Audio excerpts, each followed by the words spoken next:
Hello everyone, and welcome back to another Minecraft update video. This is Snapshot 21w41a, and we are looking at the menu screen.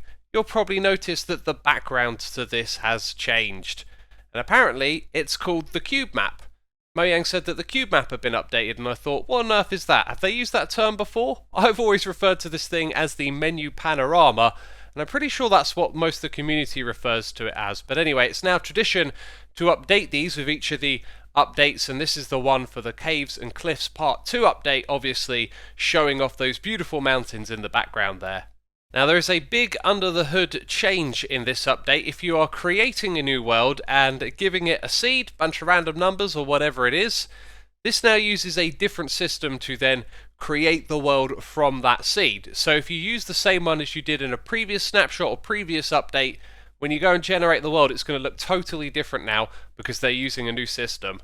And on the front of world generation, we have 3 changes in this snapshot. First of all, Badlands mineshafts are able to generate up higher. Unfortunately, from the searching that I did, I could only find 2 rather wimpy examples, and I also don't even know what height they generated at before.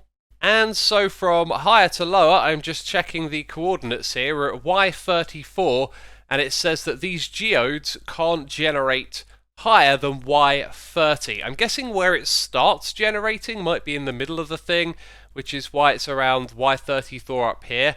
So yeah, below Y30 are where you'll now find geodes, so you're not going to find any punching out of the surface of the world or anything like that. Y30 and below is where to go to find them. And lastly, Nether terrain generation is back to normal. In previous snapshots, this stuff had been thunky. There was a bug fix report in this one though, and having a little look around, it looks like the Nether generation is back to normal. Next up, there are a whole bunch of texture changes in this update. So one of them is just the top of the Wither Skull projectile head. Had some inconsistencies with the texture, so that's like a minor thing that's been updated. However, there are also huge ones like the doors here. Look, you just look at them and you know that the textures have changed, right? So here are the old item textures, and let's look at the new ones again, and then the old ones. And so the idea here should be pretty obvious. They're now just like way more consistent with the actual texture of the door. Signs have also changed too. These are the old ones, and do you know what the problem with them is? It's actually the bottom texture, which is like most obvious with the birch one right here, and maybe the acacia one as well. So again, far more consistent with how it looks in the world. And this is also a parity change with Bedrock Edition. I don't know if that's current right now, but this is how the signs are going to look on Bedrock too. Next up are the item frames. If I zoom in right here, you might notice that the glow item frame is like missing 2 extra pixels. So now those have been updated, and again the texture around the outside has been updated, and the reason for that is to basically make it more consistent with how it looks in the world. Okay, then we have an enchanting table and the lapis texture here. It's been updated so it better matches the new lapis item texture. Then there is the comparator. When you give it some power, you have these little reddish pixels in the middle here. Those are actually present in 1.13, and in 1.14 they disappeared, and now they've been brought back again. So those were all of the texture changes, and another small change in this snapshot is related to something we saw a while ago involving sprinting. So the idea is if you touch a surface to your side while you're sprinting, you lose the sprint, and the angle at which that takes place was so small that it's very hard to replicate. And the idea is that this has been increased, so you're more likely to keep the sprint if you bump into a wall, but it's still very narrow and hard to actually demonstrate and capture on camera. Yeah, so I think it's just one of those things you're going to very rarely notice. And so at this point in the video, I want to remind you to do a couple of things. First of all, subscribe to the channel because this weekend it's Minecraft Live, and I'm going to be covering the events, and we're going to be learning all about Minecraft 1.19 and some other things as well, including the Minecraft mob vote.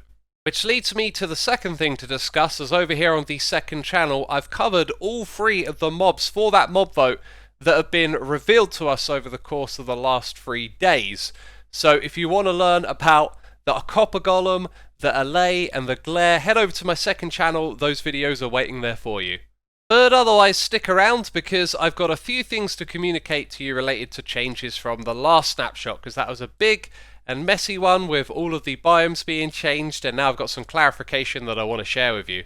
So last snapshot we got the introduction of these three windswept biomes, and I can confirm to you that the first three here are simply the old mountain biomes that got removed last time. They're now called windswept, and the windswept savanna is indeed the shattered savanna. And this potentially new biome, as I called it here, the sparse jungle, is actually the jungle edge biome renamed.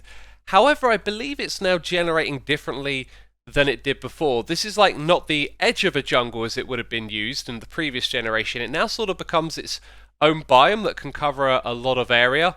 And more clarification on some renamed biomes. This is the frozen peaks, formerly known as the snow-capped peaks. And these jagged peaks that you see behind me, these were formerly known as the lofty peaks. And with all this removal and adding and changing of biome names, the adventuring time here has now been updated so it reflects the new amounts of biomes in total, which is 31. Now, a couple of things that I learned from Ilmango after watching his snapshot.